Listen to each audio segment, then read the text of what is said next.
এই ব্যাপারে আল্লাহ নিজে কোরআনুল কারীমের মধ্যে উল্লেখ করে দিয়েছেন। আল্লাহ পাক রব্বুল আলামিন তিনি বলেন, ফাআম্মা মান তাগা,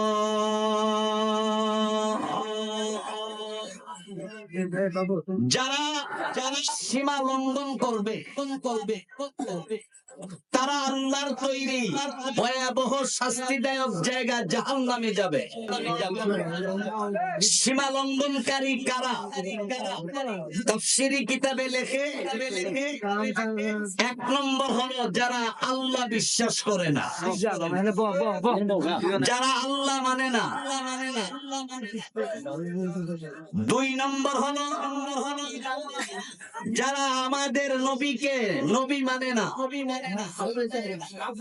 তিন নম্বর হলো আমাদের নবীকে শ্রেষ্ঠ নবী, শেষ নবী মানে না।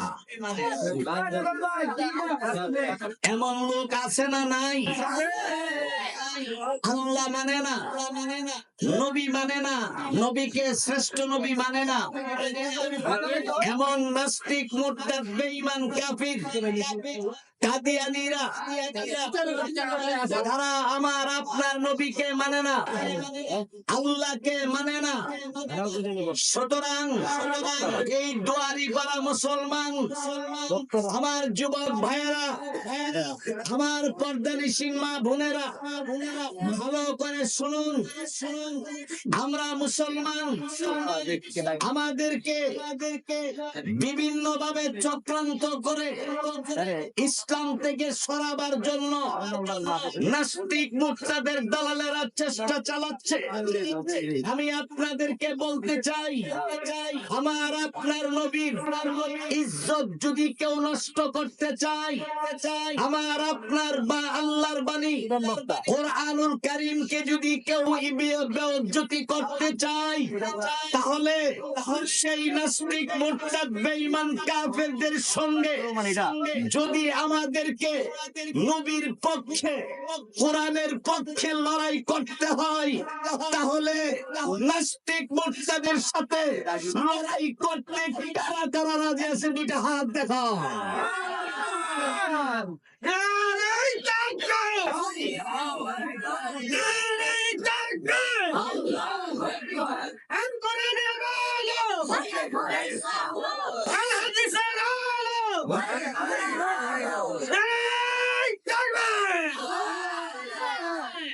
ভাইয়ের আমার, বন্ধুর আমার, আল্লাহ পাক রব্বুল আলামিন তিনি বলেন, যারা সীমা লঙ্ঘন করবে তারা জাহান্নামী, তারা জাহান্নামী। সীমা লঙ্ঘনকারী এক নম্বর হলো আল্লাহ বিশ্বাস করে না। আপনারা বলেন তো আল্লাহ আছে না নাই? কয়জন? আর আঙ্গুল দিয়ে দেখান তো আল্লাহ কয়জন? মাশাআল্লাহ বলেন নারে তাকবীর, নারে তাকবীর। আল্লাহ একজন, এক আল্লাহ। ভাইয়ের আমার, বন্ধুরা আমার, ইয়ামানের মধ্যে মুসলমানের সংখ্যা ছিল 60 জন, আর বেঈমান কাফির তারা ছিল 60,000। বেঈমান কাফিররা তারা 60,000 বেঈমান কাফেরেরা অস্ত্র শস্ত্র নিয়ে মুসলমানদের উপরে হামলা করার জন্য মাঠে চলে আসছে। মুসলমানের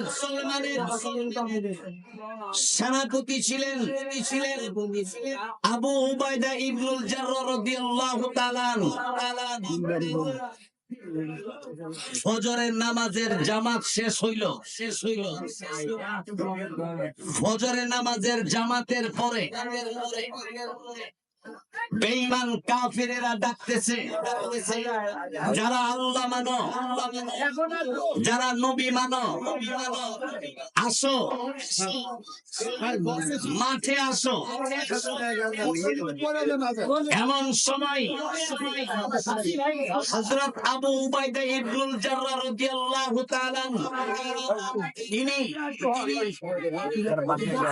সাহাবায়ে কেরামদেরকে বললেন, সাহাবীরা, ও আমার সাথী ভাইয়েরা, ইসলামকে মিটাইয়া দেওয়ার জন্য, ইসলামকে ধ্বংস করার জন্য নাস্তিক মুরতাদ বেঈমান কাফিরেরা ময়দানে চলে আসছে। একজন আর দুইজন নয়, 60,000। মুসলমানের সংখ্যা মাত্র 60 জন। 60 জনের মধ্যে একজনের নাম হলো খালিদ ইবনে ওয়ালিদ রাদিয়াল্লাহু তাআলা। হযরত খালিদ ইবনে ওয়ালিদ রাদিয়াল্লাহু তাআলা তিনি বললেন, ও আমার সেনাপতি, অনুমতি দেন 60,000 বেঈমানের সাথে আমি একাই লড়তে সাহস করি। করে বলি আল্লাহু আকবার। এই দেশে ইউনিভার্সিটিতে, কলেজে, হাই স্কুলে, প্রাইমারিতে, মাদ্রাসাতে, ব্যবসায়ীর মধ্য থেকে এমন যুবক, এমন মুসলমান আছে যেই মুসলমান ইসলামের জন্য, কোরআনের জন্য, নবীর প্রেমে, নবীর ভালোবাসার জন্য, নবীর মহব্বতে বুকের তাজা রক্ত দিতে রাজি হয়ে আছে, ময়দানে যাইতে রাজি আছে। জোরে বলুন ঠিক কিনা?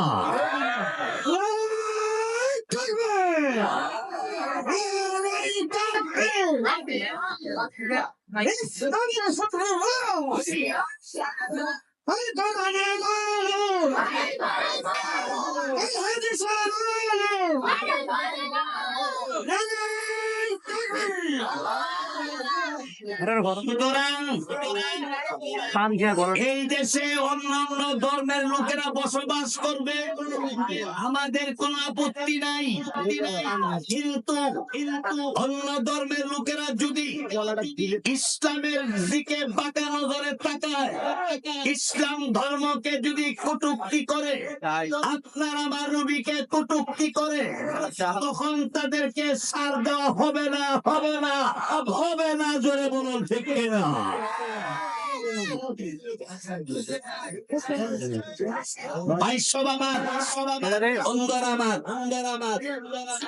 মুসলমানের সংখ্যা মাত্র 60 জন, আর বেঈমান কাফেরদের সংখ্যা হলো 60,000।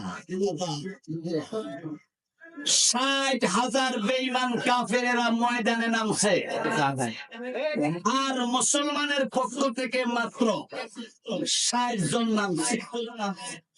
যুদ্ধ ফজরের পর থেকে শুরু হইল,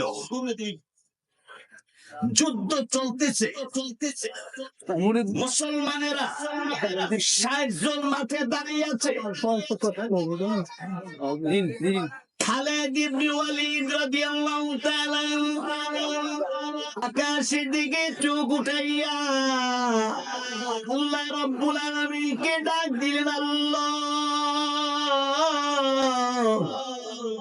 ইসলাম ধর্মকে উঁচু করার জন্য আল্লাহ আপনার নামে বেঈমান কাফেরেরা বদনাম করে, আপনাকে গালি দেয়, নবীকে গালি দেয়। ওগো আল্লাহ, আমি খালিদ ইবনে ওয়ালিদ আপনার কাছে বলি, আল্লাহ, আমাদের কোন শক্তি নাই, একটাই শক্তি, আমাদের ঈমান আছে, আর আপনি আমাদের জন্য যথেষ্ট। আল্লাহ আমাদের জন্য যথেষ্ট কিনা জোরে কর। কোরআন শরীফের ভিতর আল্লাহ পাক রব্বুল আলামিন ফরমান, ওয়ালা তাহিনু ওয়ালা তাহজানু ওয়া আনতুমুল আ'লাউনা ইন কুনতুম মুমিনিন।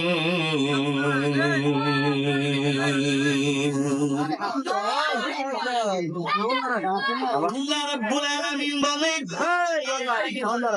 হে দুনিয়ার মানুষ, তোমরা যদি মুমিন হতে পারো, তোমরা যদি মুসলমান হতে পারো, তাহলে তোমাদের কোনো ভয় নাই, কোনো চিন্তা নাই, কোনো ধরনের পেরেশানি নাই। আমি আল্লাহ রব্বুল আলামিন ঘোষণা দিলাম।